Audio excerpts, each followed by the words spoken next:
In this video, Back to Bloom Episode 1. شنو هذا؟ لحظة وقف تصوير لو سمحت. وقف. ليش؟ لا وقف لحظة شايب شنو هذا؟ اهلا، انا منى رجعت لكم بفيديو جديد.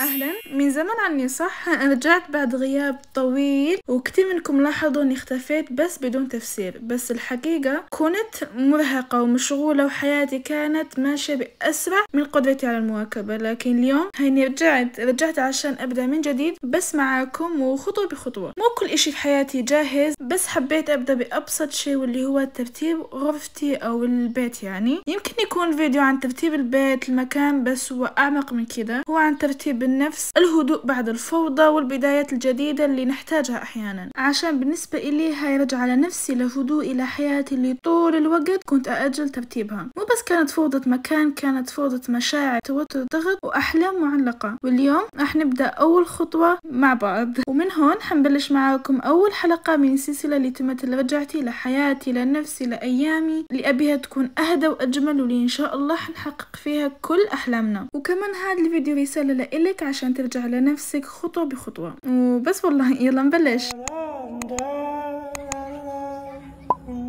ادري انتم مش مصدقين ولا انا مصدقه، بس يس رجعت على القناه وان شاء الله على الاقل فيديو واحد بالاسبوع. وصراحه ما ابغى امرض، فراح اسكر الشباك وارجع لكم. اوكي، طلع حتى رينج لايت ومش مصدق انه رجعت على يوتيوب عشان مش راضي انه يثبت. خليني اصور فيديو وانكسر حالك. اوكي والله لا يزبط. هاي ليش واي بوركوا مش عجبتني الوضعية هاي، مش فاهمة لا. حلوة دقيقة. A few moments later.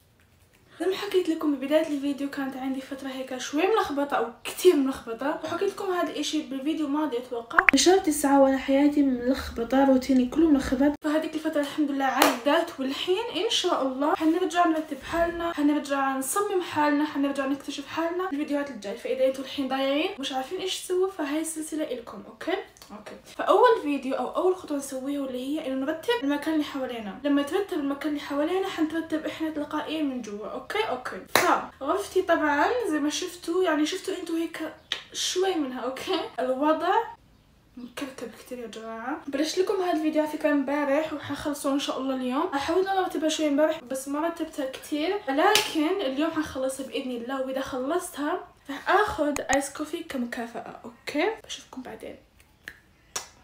على فكرة أنا بحكي لكم بعدين.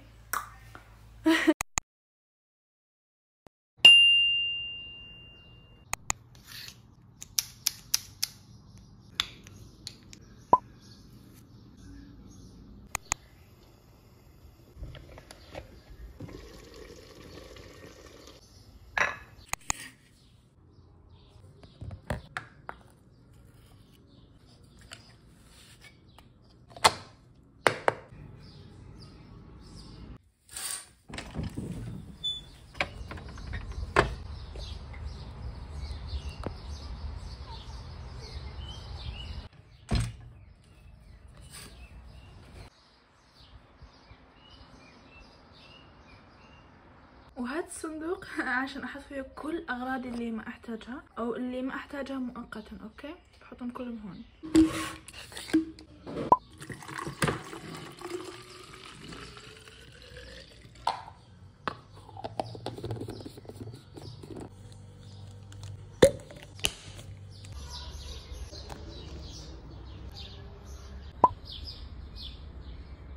جايز قبل شويتين خلصت هاي الجهة وباقي لي المكتب. وزي ما شايفين الغبرة اللي هون، هذا دليل على انه كنت معتزلة الحياة هاي الفترة. وزي ما شايفين هون حطيت كل اغراضي اللي كانت بالارض وشوي من اغراضي اللي كانت بالمكتب هون. لسه صراحة ما خلصت بس تعبت صراحة كتير، فحكيت يلا خلي بكرة بخلصهم. وباقي لنا كتير شغلات صراحة بس والله. وزي ما شايفين هون كمان في غبرة اكيد، وفي هون في نواة التمر هون كمان في البلوزة حقي. وصراحة الاشي الوحيد اللي سويته كل يوم، صراحة كنت نايمة كل اليوم، فقت على الساعة 4 المساء، واللي سويته من لما فقت لقبل ساعة او ساعتين واللي هو كنت أظبط في حساباتي. ظبطت حسابي اللي بالتيك توك، بالانستغرام، بالسناب شات، باليوتيوب. لازم لاحظين يعني غيرت صورة القناة واسم القناة اللي مش واضح عندكم هون، واضح عندكم بس بالانستغرام تيك توك وهدوك الجماعة. تضيفوني عشان كثير حتفاعل معكم صراحة هاي الأيام. هون كنت كاتبة هيك مهام حقي، وبس أحس إني جاهزة بسوي. هو بس أحس إني خلاص، مش بحس إنه خلاص صار الوقت حقه done، وبس تخلص المهمة done. فاللي لازم نسوي إنه نمسح كل هاي المهام وكل هاي الشغلات بكرة إن شاء الله، مش اليوم خلاص. والحين بحضر مسلسلي. The next day.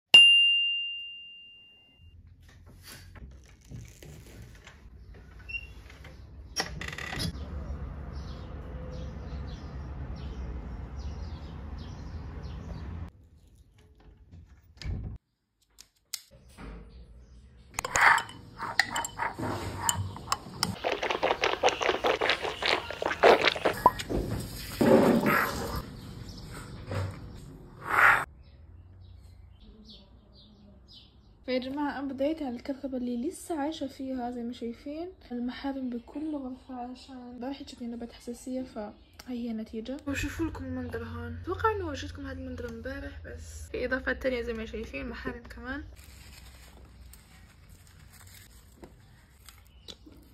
الله اوكي.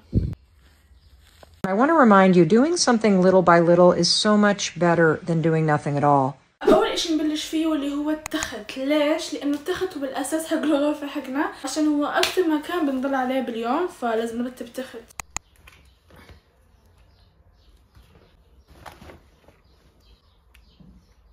Quand tu commences à travailler sur toi, tu te dis au départ, non mais comment je vais faire en fait pour éviter que les gens m'impactent?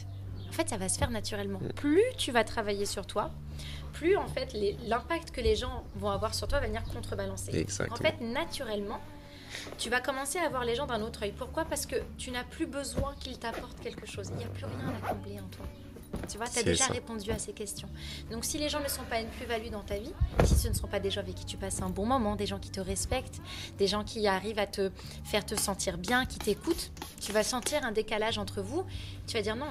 ان شاء الله هذا الفيديو يعطيكم شوية موتيفيشن عشان تقوموا الحين وترتبوا غرفتكم. اوكي، ما تحكوا بعدين، ما تحكوا بكره، ما تحكوا ولا شيء. كفاكم الاعذار يا اخوان، خلاص.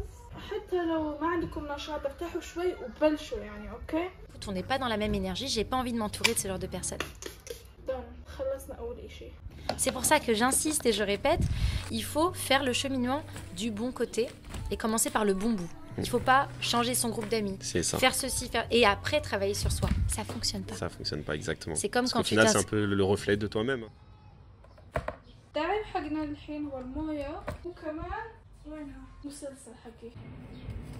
Ce dont tu t'entoures, c'est à l'instant T le reflet de toi-même. Très vite te bloquer toi-même parce que tu te dis ah mais en fait je m'éloigne d'un groupe d'amis, mais non mais en fait tu es en train d'évoluer et ils sont censés te soutenir aussi dans cette évolution. You're smart, too smart. You overthink because your mind moves at 1,000,000 miles a minute. اكيد تكونوا شفتوا التمنيل والاجواء والعناوين وكذا، وكمان عشان تعرفوا ليش غبت عليكم واللي هو السؤال اللي المفروض يكون الحين ببالكم. والسبب هو انه كان علي كثير ضغوطات. انه انا شخصيا كنت متوقعه انه اقدر انه اوازن كل الشغلات بحياتي بنفس الوقت، وطلع هذا الاشي مش مزبوط. فكنت مخيرة بين يوتيوب شخصيتي وهدفي وشغفي وحبي ليوتيوب انه يتوقف، او انه اضيع مستقبلي. واكيد ما حضيع مستقبلي، فاخترت مستقبلي عشان هيك. فعشان هيك وقفت سوشيال ميديا، وهيني رجعت بكتير فيديوهات حلوه جايه ان شاء الله. ما تنسوا انكم تشتركوا وتفعلوا الجرس ليوصلكم كل جديد، وتحطوا لايك. وبس والله يلا بحبكم كتير وباي. Much later. اهلا، توني خلص. بكذب عليكم لو بحكي لكم خلص كل اشي كان ببالي. صراحه باقي لي اكمل اشي ابو 1 2 3 4 شغلات تقريبا. بس صراحه زي ما حكيت لكم الفتره اللي عدت من حياتي كانت جدا متعبه، ولسه صراحه ما ارتحت من هذيك الفتره. راح اخذ بريك، اشرب قهوه مكافاه، بعدين بشوف اذا بكمل او بترككم لبكره. يلا نسوي ايس كوفي. You're sad because you're not fooled by the world like everyone else. You don't get along with most people. بسم الله. اوبسي. Because they just don't look at things the way you do. You think you're dumb because you're smart enough to know you don't know everything. ايش رايكم اخلصهم كلهم؟ Your problem is you're too smart. And happiness in intelligent people is one of the rarest things.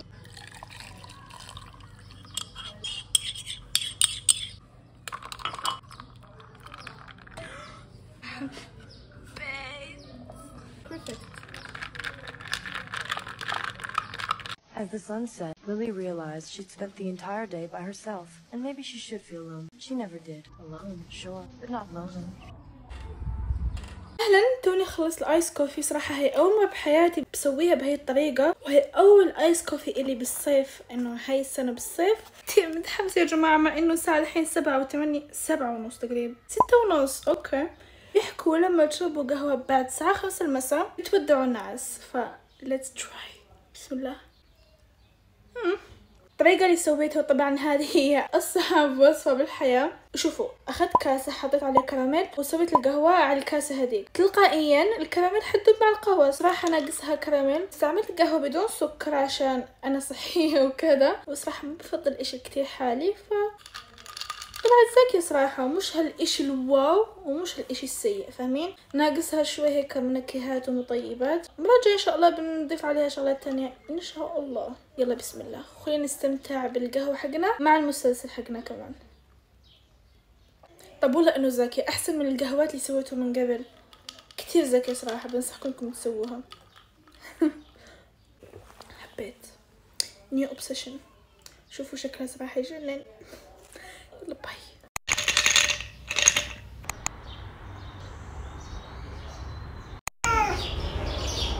من ضمن الترتيب راح اغسل لولا حق الجزمة حقي. اكرمكم الله. وخلصنا. اتوقع واضح عندكم الفرق، يعني صراحة ما كانوا اوفر متسخين، بس هيك افضل. The next day.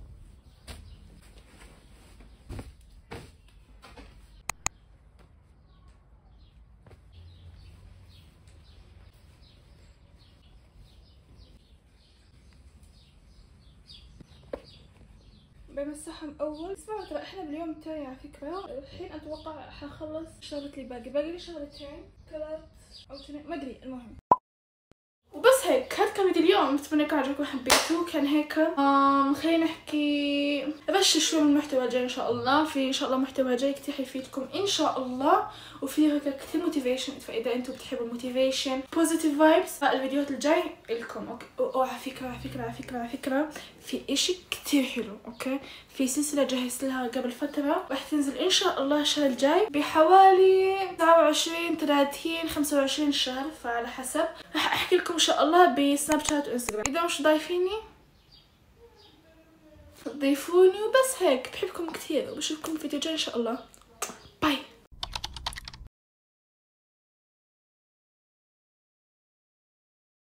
راح اخذ ايس كوفي